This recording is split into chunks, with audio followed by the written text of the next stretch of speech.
ആണവ പദ്ധതി വർഷങ്ങളായി അന്താരാഷ്ട്ര സമൂഹത്തിന് ഒരു പ്രധാന ആശങ്കയാണ്, പ്രത്യേകിച്ചും പശ്ചിമേഷ്യയിലെ അതിന്റെ സ്വാധീനം കാരണം. യൂറോപ്യൻ രാജ്യങ്ങളുമായി തുർക്കിയിൽ വെച്ച് നടക്കുന്ന പുതിയ ചർച്ചകൾ ഈ സങ്കീർണ വിഷയത്തിൽ ഒരു പുതിയ അധ്യായം കുറിക്കുന്നുണ്ട്. ജൂണിൽ ഇസ്രയേലുമായി നടന്ന 12 ദിവസത്തെ യുദ്ധത്തിന് ശേഷമുള്ള ആദ്യ ചർച്ചകൾ എന്ന നിലയിൽ ഇത് മേഖലയിലെ സമാധാന ശ്രമങ്ങളിൽ നിർണായകമായേക്കാം. ഈ ചർച്ചകൾക്ക് ഒരുപാട് പ്രാധാന്യമുണ്ട്. ഒന്നാമതായി, ഇസ്രയേലുമായി അടുത്തിടെ നടന്ന സൈനിക ഏറ്റുമുട്ടലിന് ശേഷമുള്ള ഇറാന്റെ ആദ്യത്തെ പ്രധാന നയതന്ത്ര ഇടപെടലാണിത്. ഇത് മേഖലയിലെ സംഘർഷങ്ങൾ ലഘൂകരിക്കുന്നതിനും സ്ഥിരത ഉറപ്പാക്കുന്നതിനും സഹായിച്ചേക്കാം. രണ്ടാമതായി, ഇറാന്റെ ആണവ പദ്ധതിയെക്കുറിച്ചുള്ള ആശങ്കകൾ ആഗോളതലത്തിൽ നിലനിൽക്കുന്ന ഒന്നാണ്.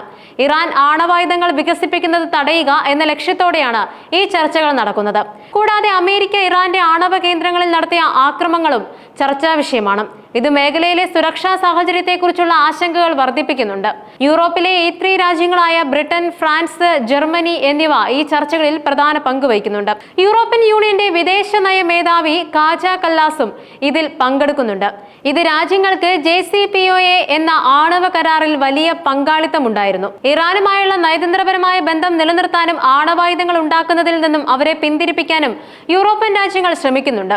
ഇറാനുമേൽ ഏർപ്പെടുത്തിയിട്ടുള്ള ഉപരോധങ്ങൾ നീക്കുന്നതിനെ കുറിച്ചുള്ള ഇറാന്റെ സമാധാനപരമായ ആണവ പദ്ധതിയെക്കുറിച്ചുള്ള വിഷയങ്ങളാണ് ഈ ചർച്ചകളിൽ പ്രധാനമായും ഉൾപ്പെടുന്നത്.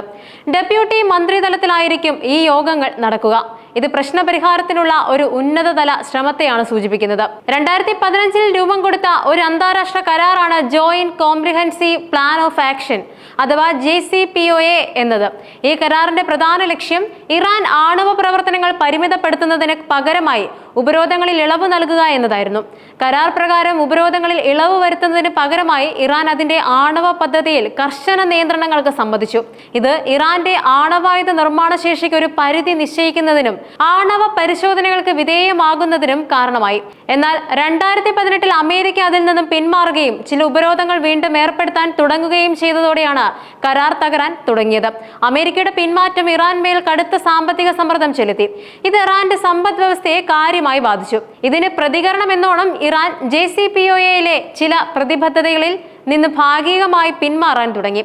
സമ്പുഷ്ടീകരിച്ച യുറേനിയത്തിന്റെ ഉത്പാദനം വർദ്ധിപ്പിക്കുകയും ആധുനിക സെൻട്രിഫ്യൂജുകൾ ഉപയോഗിക്കാൻ തുടങ്ങുകയും ചെയ്തു. ഇത് കരാറിന്റെ ഭാവിക്ക് വലിയ ഭീഷണിയായി. യൂറോപ്യൻ രാജ്യങ്ങൾ അമേരിക്കയെ കരാറിലേക്ക് തിരികെ കൊണ്ടുവരാൻ ശ്രമിച്ചെങ്കിലും ഫലമുണ്ടായില്ല. ജർമ്മൻ വിദേശകാര്യ മന്ത്രാലയ വക്താവ് മാർട്ടിൻ ഗീസെ പറയുന്നതനുസരിച്ച് ചർച്ചകൾ വിദഗ്ധ തലത്തിലാണ് നടക്കുന്നത്. ഇറാൻ ഒരിക്കലും ആണവായുധം കൈവശം വെക്കരുത് എന്നതാണ് തങ്ങളുടെ ലക്ഷ്യം. അതിനാൽ ജർമ്മനി, ഫ്രാൻസ്, ബ്രിട്ടൻ എന്നിവ പ്രശ്നത്തിന് സുസ്ഥിരവും പരിശോധിക്കാവുന്നതുമായ നയതന്ത്ര പരിഹാരത്തിനായി ഉയർന്ന സമ്മർദ്ദത്തിൽ പ്രവർത്തിക്കുന്നത് തുടരുന്നു. ഈ നീക്കങ്ങൾ അമേരിക്കയുമായി ഏകോപിപ്പിച്ചാണ് നടക്കുന്നത് എന്നും അദ്ദേഹം കൂട്ടിച്ചേർക്കുകയുണ്ടായി. ഇത് സൂചിപ്പിക്കുന്നത് യൂറോപ്യൻ രാജ്യങ്ങൾ അമേരിക്കയുമായി ഒരുമിച്ച് പ്രവർത്തിക്കാനാണ് ശ്രമിക്കുന്നത് എന്നതാണ്. യൂറോപ്യൻ രാജ്യങ്ങൾ ഇറാന്റെ ആണവ പ്രശ്നത്തിൽ ഒരു നയതന്ത്ര പരിഹാരത്തിന് വലിയ പ്രാധാന്യം നൽകുന്നുണ്ട്. ഒരു സൈനിക ഇടപെടൽ ഒഴിവാക്കുകയും പകരം ചർച്ചകളിലൂടെ പ്രശ്നങ്ങൾ പരിഹരിക്കുക എന്നതുമാണ് അവരുടെ ലക്ഷ്യം. JCPOA കരാർ പുനരുജ്ജീവിപ്പിക്കുന്നത് ഈ ലക്ഷ്യം നേടുന്നതിനുള്ള ഒരു പ്രധാന ചുവടുവയ്പായി അവർ കാണുന്നുണ്ട്. ഇറാൻ വിദേശകാര്യമന്ത്രി അബ്ബാസ് അറാഖ്ചിയുടെ അഭിപ്രായത്തിൽ സ്നാപ്പ് ബാക്ക് സംവിധാനങ്ങൾ നടപ്പിലാക്കാൻ യൂറോപ്യൻ രാജ്യങ്ങൾക്ക് നിയമപരവും രാഷ്ട്രീയവും ധാർമ്മികവുമായ നിലപാടുകളില്ല.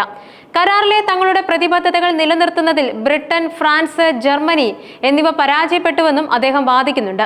ഇറാൻ അമേരിക്കയുടെ ഉപരോധങ്ങൾ നീക്കുന്നതുവരെ തങ്ങളുടെ ആണവ പദ്ധതിയിൽ വിട്ടുവീഴ്ച ചെയ്യാൻ തയ്യാറല്ലെന്ന് വ്യക്തമാക്കുന്നുണ്ട്. ഇറാന്റെ ഭാഗത്തു നിന്ന് നോക്കുമ്പോൾ യൂറോപ്യൻ രാജ്യങ്ങൾ അമേരിക്കൻ ഉപരോധങ്ങളെ ഫലപ്രദമായി പ്രതിരോധിക്കുന്നതിൽ പരാജയപ്പെട്ടുവെന്നാണ് അവരുടെ വാദം. JCPOA കരാർ പ്രകാരം ലഭിക്കേണ്ട സാമ്പത്തിക ആനുകൂല്യങ്ങൾ ഇറാന് ലഭിച്ചിട്ടില്ലെന്നും അവർ പറയുന്നുണ്ട്. ഇത് ഇറാന്റെ ആണവ പദ്ധതി കൂടുതൽ വികസിപ്പിക്കാനുള്ള ഒരു കാരണമായി അവർ ചൂണ്ടിക്കാട്ടുന്നു.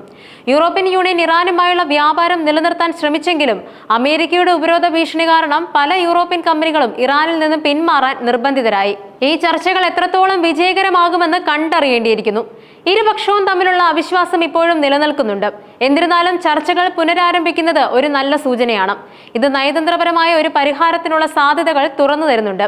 ഇറാന്റെ ആണവ പദ്ധതി, മേഖലയിലെ സ്ഥിരത, അന്താരാഷ്ട്ര ബന്ധങ്ങൾ എന്നിവയിൽ ഈ ചർച്ചകൾക്ക് വലിയ സ്വാധീനം ചെലുത്താൻ കഴിയും.